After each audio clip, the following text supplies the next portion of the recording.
ప్రియమైన సహోదరులారా, దేవుడిచ్చిన వాగ్దానము నెరవేరుస్తాడు. ఆయన ప్రణాళికలన్నీ కూడా ఎప్పుడు శాశ్వత కాలం వరకు ఉంటాయి. అయితే మనిషి తన అవిధేయతను బట్టి దేవుని ప్రణాళికల్ని తారుమారు చేసేస్తాడు. అలాగే అహరోను, మోషేలు ఎంతో గొప్ప దైవ సేవకులు, దేవుని ప్రత్యక్షత కలిగిన వారు. అయితే దేవుని ఎదుట ఎంత గొప్పవారైనా సరే ఆయన ఆజ్ఞను గైకొనకపోతే గనక, అవిధేయత చూపిస్తే గనక, ఎంత గొప్ప దైవ సేవకులైనా, ఎంత దర్శన భాగ్యమున్నా, ఎంత మంచి ప్రార్థనాపరుడైనా దేవుడు మాత్రం ఆ విషయంలో బాధపడతాడు, దుఃఖిస్తాడు. ఆయన ఉగ్రత వారి మీదకి వస్తుంది.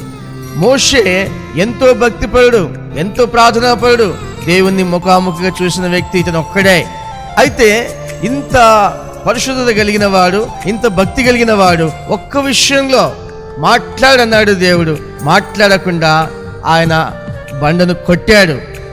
అయినా కూడా దేవుడు కరుణా సంపన్నుడు గనుక నీళ్ళు ఇచ్చాడు.